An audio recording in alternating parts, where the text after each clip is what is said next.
understood what it saw, and some footage still exists, locked away, hidden because of what's on it. Today, we're descending into the darkest lost media ever recorded. Footage so disturbing, the world chose to bury it. This is the darkest lost media iceberg.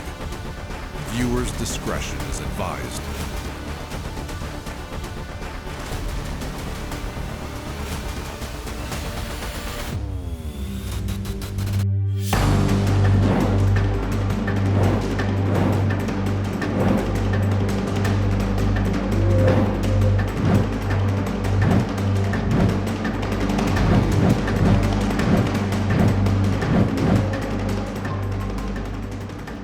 Layer 1, Case 1. Megan Wants a Millionaire, the show VH1.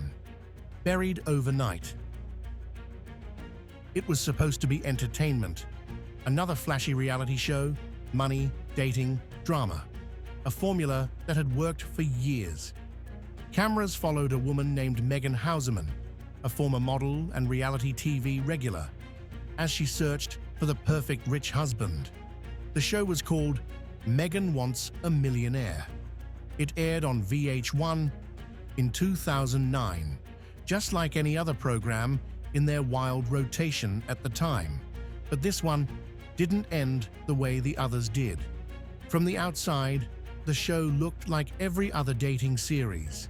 Contestants bragged about their wealth, competed in over-the-top challenges, and tried to win Megan's heart.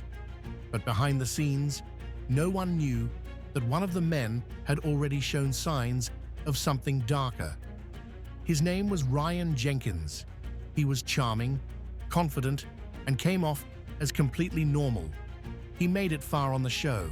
Producers liked him, Megan liked him, cameras loved him, but no one knew who he really was. He made it to the finals, but was eliminated by the star of the show because producers felt he was not likable in his interviews and encouraged Megan to choose another finalist. After he was eliminated from the show, Jenkins went to Las Vegas for a weekend. That's where he met Jasmine Fiore, a 28-year-old model and promotional spokesperson. They had drinks, they hit it off, and within 2 days, they were married at a little white wedding chapel on the Las Vegas Strip. That was the first red flag, but no one caught it in time. Their relationship quickly turned toxic. Then, in August 2009, Jasmine's body was found stuffed inside a suitcase, mutilated and left in a trash bin behind a motel. The crime was brutal. Her fingers and teeth had been removed in an attempt to prevent identification, but they found her through the serial number on her breast implants. The investigation moved fast. All signs pointed to Jenkins, but by the time authorities closed in, he was gone. He had driven across the border into Canada and checked into a motel in British Columbia under a fake name. A few days later, staff found him dead. He had taken his own life by hanging himself in the room's closet. It was over. One of VH1's contestants had married a woman, murdered her, and killed himself, all within weeks of filming. The same man who had appeared on national television looking for love was now the center of a real-life murder investigation. VH1 panicked. They shut everything down. They didn't just cancel the show, they wiped it off the map. Unaired episodes were pulled from the schedule. Commercials and clips were erased. Even the show's website was taken down. The entire season was buried, almost like it never existed. Not because the show was bad, not because ratings were low, but because it had become a crime scene. The smiling face of a man who would soon kill and die was now part of their brand. The lost media from Megan Wants a Millionaire still exists somewhere. Archived, locked away. A few low-quality clips float around online, but the full episodes will likely never be shown again. Not on TV, not on streaming, not anywhere. What started as harmless entertainment turned into something that no one wanted to take responsibility for. Because the scariest part wasn't what happened on camera. It was what happened after the cameras stopped rolling. Case 2. The rot in there. The abandoned Fort Worth supermarket. Some lost media is disturbing because of what it shows. This one is disturbing because it shows what happens when a place is left to die. The infamous rot in there footage was never filmed in Mexico, like people claim. It was filmed in Fort Worth, Texas, inside an old supermarket at 3900 Hemphill Street. What made this building terrifying wasn't a crime scene or a disaster. It was something much slower, something that built up day after day, month after month, until the air inside turned poisonous. In the summer of 1999, the owners of the store, Advance Investment Corp., quietly went bankrupt. Instead of cleaning the store out, they fled the country, leaving every shelf fully stocked. Meats, produce, milk, frozen foods, canned goods, cleaning chemicals, everything. When the power company shut off electricity in October 1999, the entire building turned into a sealed oven. No workers came back. No cleanup crew showed up. The doors stayed locked, and inside, the food began to rot in the Texas heat. Over the next few months, neighbors started complaining about a smell drifting through the air, a smell so strong it seeped into their homes and made people sick. What they didn't know was that the supermarket had turned into a giant biohazard chamber. Without refrigeration, the meat coolers liquefied, milk exploded, fruits collapsed into black water.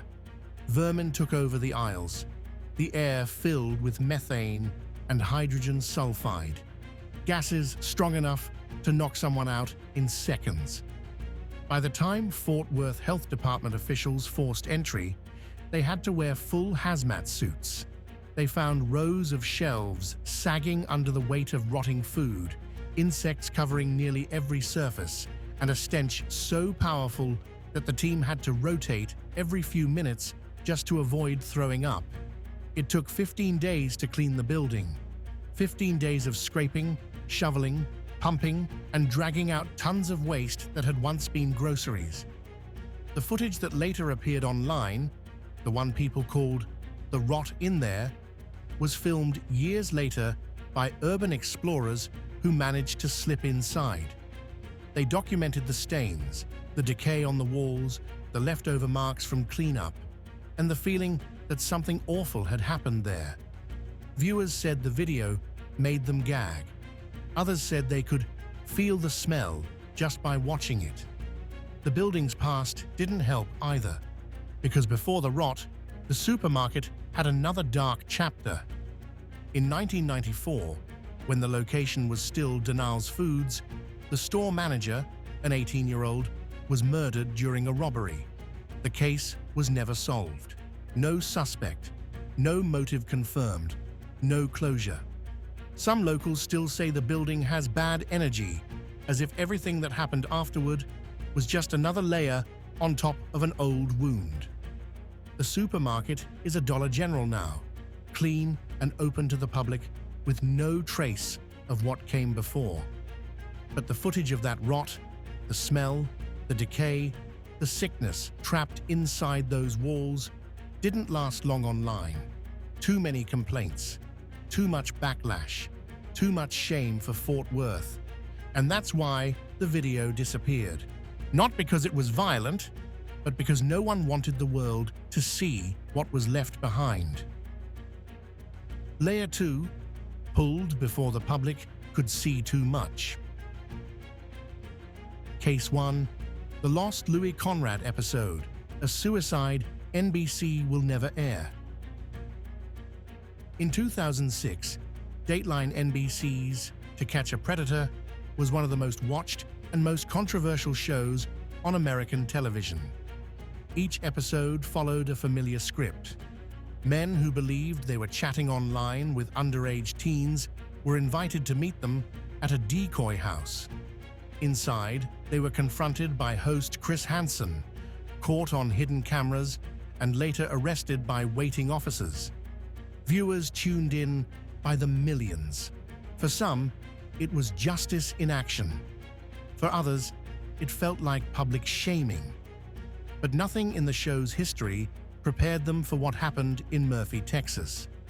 That's where the crew targeted Louis Conradt Jr., a 57-year-old former assistant district attorney and middle school principal. He wasn't just another man with a fake screen name. He had been a public figure, trusted, respected, and once involved in the same legal system that now had its eyes on him. Conrad had allegedly engaged in online chats with someone he believed to be a 13-year-old boy. According to transcripts later released in court, the conversation was explicit. He was invited to the Sting House, like every other target before him. But he never showed. That's when the plan changed. Instead of waiting, police and Dateline's cameras took the operation to Conrad's front door.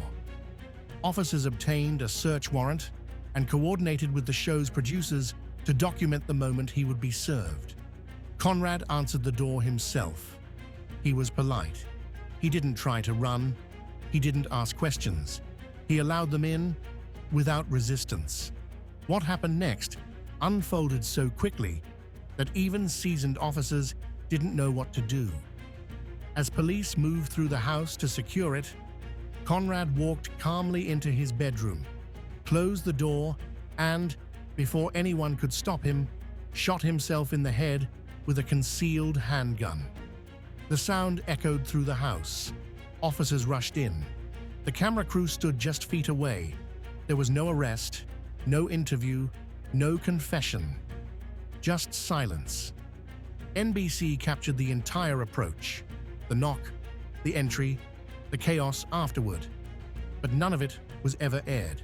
The episode was scrapped immediately. Not only did NBC refuse to broadcast it, they refused to even acknowledge it publicly for months. Media pressure built quickly. Conrad's family threatened legal action, claiming the sting operation pushed him into suicide. Critics from both inside and outside the journalism world began raising serious ethical concerns. Had the show gone too far? Was this journalism or entrapment? Had reality TV crossed a line it could never walk back from?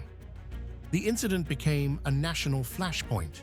NBC's legal team buried the footage deep in their archives. Not a single frame has ever leaked. There are no known bootlegs, no internal leaks, and no summaries released to the public.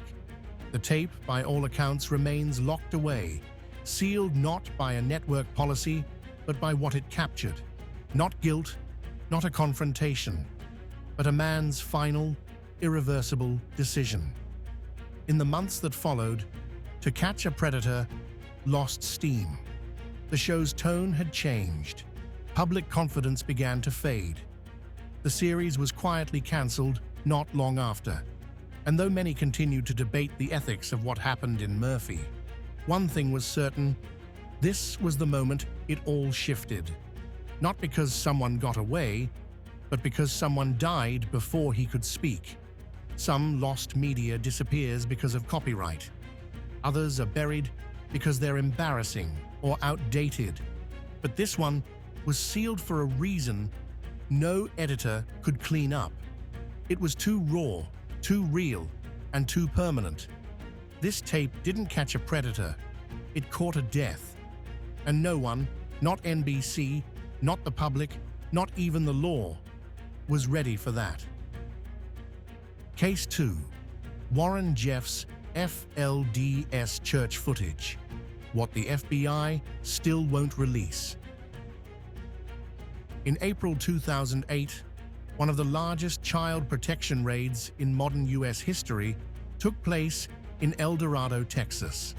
Police officers, state agents, and investigators moved on to the Yearning for Zion Ranch, a massive, secluded property run by the Fundamentalist Church of Jesus Christ of Latter-day Saints, known as the FLDS. The group was controlled by one man, Warren Jeffs. To the outside world, he was a religious leader. Inside the compound, he was worshipped as a prophet. But behind the walls of the ranch, Jeffs was forcing young girls into spiritual marriages, some as young as 12. The raid began because of a single phone call. A woman claiming to be a 16-year-old girl called a family violence hotline and said she was being abused by her 50-year-old husband. That call was later believed to be a hoax. But when police entered the property, what they found was real, more real than anyone expected. Officers discovered scrapbooks, letters, handwritten records, and most disturbing of all, hundreds of tapes, camcorder footage, audio recordings, photos, ritual instructions, all documenting a world where children were treated as property. Law enforcement removed 416 children from the ranch during the first sweep.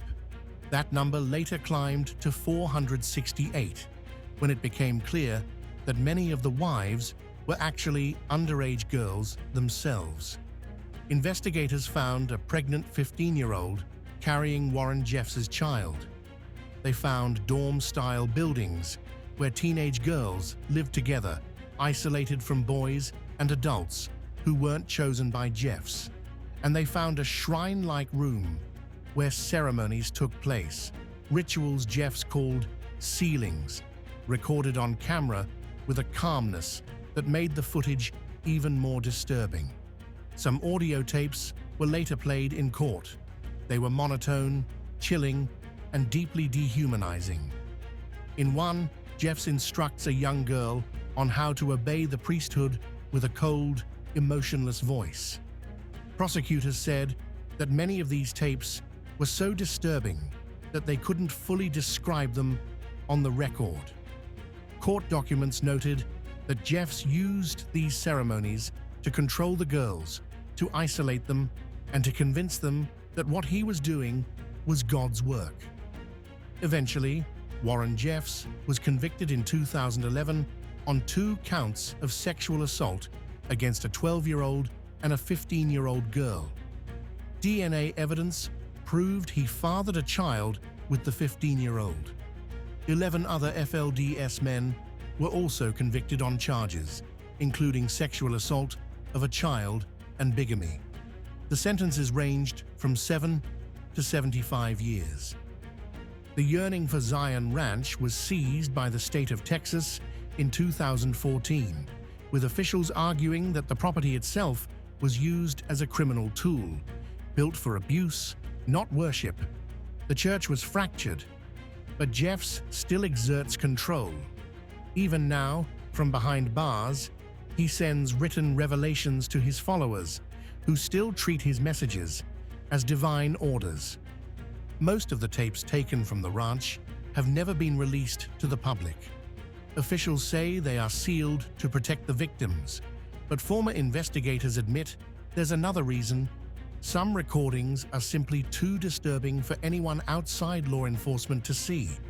They show a level of control and manipulation that feels inhuman. They show ceremonies that look peaceful on the surface, but hide unimaginable trauma underneath. They show young girls standing silently while Jeffs tells them how to serve God. Some lost media disappears because no one saved it. This footage was saved carefully, catalogued, labeled, and locked away forever. It isn't missing, it's restricted. Because even describing it is one thing. Watching it is something most people could not handle. Layer 3. Forbidden to hear, dangerous to show. Case 1. The last audio of Timothy Treadwell. Before he became a name known around the world, Timothy Treadwell was just a struggling young man. He was born Timothy William Dexter, and like many, he battled with alcohol and drug addiction through much of his early life. He moved to Los Angeles chasing a dream of becoming an actor, but it never worked out. In 1987, he legally changed his last name to Treadwell, hoping for a fresh start. That new beginning came not from Hollywood, but from nature, specifically his first encounter with a wild bear in Alaska in 1989. From that point on, his life changed completely. Treadwell often said the bears had saved him. He claimed they gave him purpose and helped him stay sober. He began spending every summer in Katmai National Park in Alaska, living among grizzly bears, filming them, and trying to prove they were misunderstood. He started a small non-profit called Grizzly People, giving talks at schools and libraries across the country, teaching children about wildlife and conservation.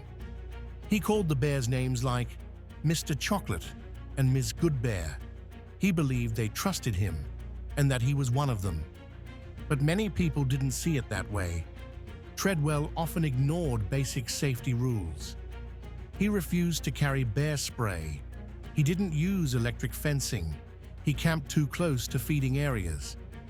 And he stayed longer into the season than any expert advised, often well into October, when bears become more aggressive, desperate for food before hibernation.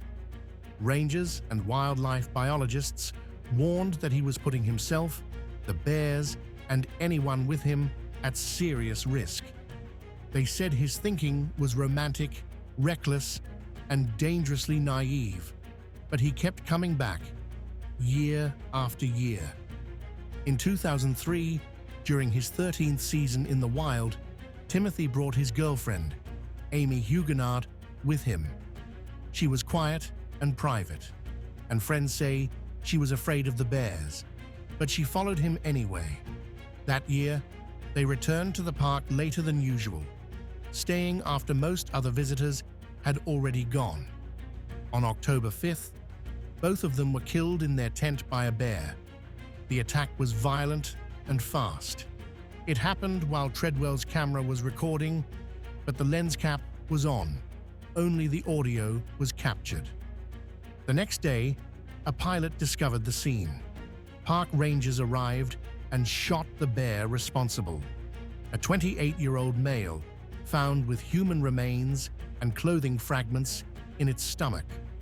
They also killed a second, younger bear that approached during the cleanup. It was a tragedy that shocked even the most experienced people in the park. The audio tape still exists, but it has never been released.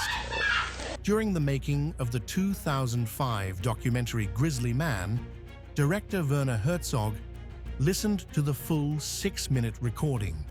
In one scene, he removes the headphones, visibly shaken, and tells the tape's owner, Treadwell's close friend, not just to avoid listening to it, but to destroy it completely. He said no one should ever hear what was on that tape.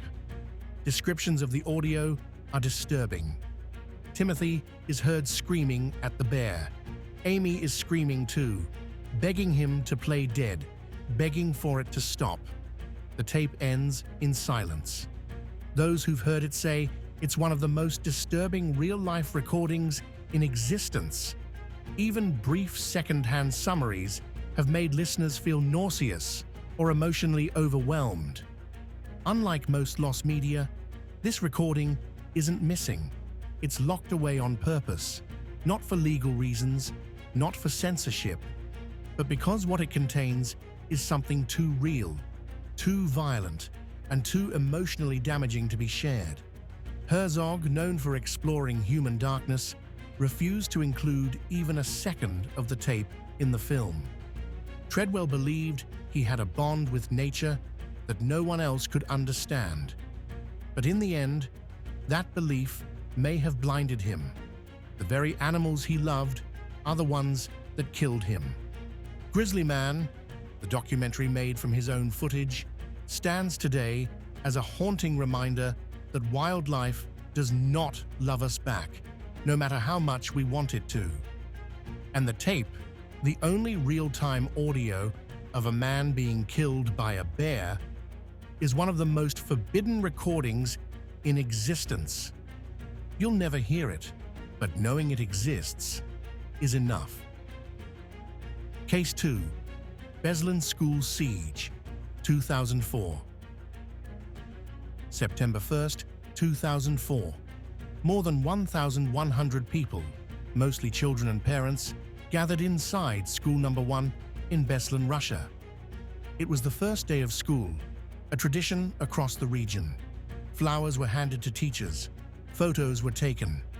No one saw the group of 32 armed militants quietly surrounding the grounds.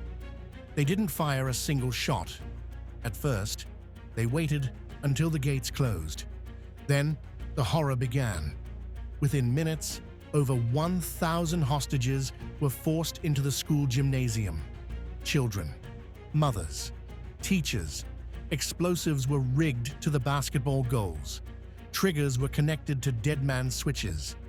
If anyone tried to escape, everyone would die. For 3 days, they were held captive, dehydrated, suffocating, terrified.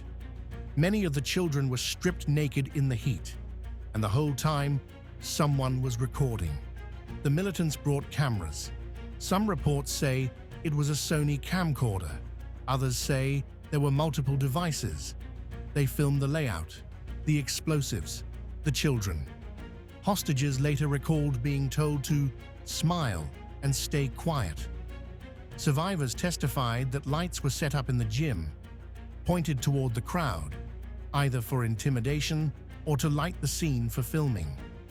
The tapes were recovered after Russian security forces stormed the school, but the tapes were never shown to the public. The Russian government claimed they were blank, that nothing was on them. Families didn't believe that. How could a group that planned every wire and pressure plate forget to press record? The mothers of Beslan demanded to see the footage. They filed petitions, lawsuits, open letters. They were ignored. And that wasn't the only footage sealed away. During the siege, FSB operatives and Russian emergency services filmed everything, inside and outside. Drones captured aerial views. Tactical teams had body-mounted cameras. Multiple government agencies admitted under oath that tapes existed, and yet none of them were released in full. Why? Because those tapes reportedly show what happened when the explosions began. Survivors say the first blast didn't come from the terrorists, it came from the roof. Some claim Russian snipers or tanks fired into the building, sparking the chaos that left over 330 people dead, including 186 children. If that footage exists, and if it proves what so many suspect, it would change the entire narrative of Beslan. Human rights organizations have tried to access the full recordings. They've been denied every time. Even the European Court of Human Rights found that the Russian government failed to properly investigate the siege, but the footage remains classified. This isn't missing media, it's hidden media. Tapes that exist, cameras that rolled, but videos that no civilian has ever been allowed to see. Because what's on those tapes doesn't just show violence, it shows decisions. Who fired first? Who waited too long? And maybe, who let it happen? The final footage of Beslan is still out there, locked, protected, and forbidden. Case 3. Christine Chubbuck's Lost Broadcast. On the morning of July 15th, 1974, viewers in Sarasota, Florida, tuned in to the local news expecting the usual. Traffic updates, weather reports, small-town headlines. Christine Chubbuck, a quiet, intelligent, introverted reporter for WXLT-TV, sat behind the desk reading the day's stories. She wasn't a celebrity, she wasn't dramatic, she wasn't the kind of person people expected to make history. But in the next few minutes, she would become part of one of the most disturbing pieces of lost media in American broadcasting. Christine had struggled privately for years. She lived with depression, loneliness, and deep frustration over her professional life. She wanted meaningful journalism, but the station was shifting toward more sensational content. In an era before mental health was openly discussed, Christine kept most of her suffering to herself. Colleagues remember her as thoughtful, hardworking, and sad in a way no one fully understood. On that morning, she began her broadcast normally. She read 3 national news stories. Her tone was calm, her pace steady. And then she paused, looked down at her script, and delivered a line that would later haunt everyone who heard it. In keeping with Channel 40's policy of bringing you the latest in blood and guts and in living color, you are going to see another first. Then she reached under the desk, pulled out a revolver, and shot herself on live television. Viewers at home saw everything. The control room froze, unsure whether it was real. Producers frantically switched to a black screen. The station aired a public service announcement. Christine was rushed to the hospital, but she died 14 hours later. And then, the tape vanished. That broadcast, the full video that captured the moment from start to finish, has never been released.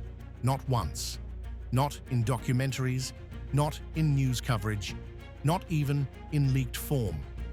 While rumors claim the audio surfaced online decades later, the original video has remained completely sealed. According to multiple sources, the station handed the only surviving copy to Christine's family. They reportedly stored it in a secure vault specifically to prevent it from ever being copied or shown again.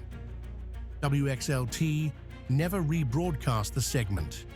They never released still frames. They never allowed public requests. Even archival organizations, the same ones that preserve historic news footage, were denied access. The tape became one of the most sought-after pieces of lost media online, whispered about in forums and message boards, but never proven to exist outside the family's possession. To this day, no confirmed screenshot, no frame, no transcript has surfaced. Not because it was erased, not because it was damaged, but because it is too real, too painful, too close to human tragedy. Christine Chubbuck's broadcast remains one of the darkest examples of media withheld out of mercy, a moment where the line between journalism and human suffering was crossed on live television. And the tape, sealed away forever, is a reminder that some footage doesn't become lost. It becomes protected. Not every tape was lost by accident. Some were buried on purpose. Too disturbing, too real, too dangerous to ever surface again. Because the truth is, the most terrifying footage isn't what was shown, it's what wasn't. What else was recorded, and then erased from the world? We may never know, and maybe that's for the best.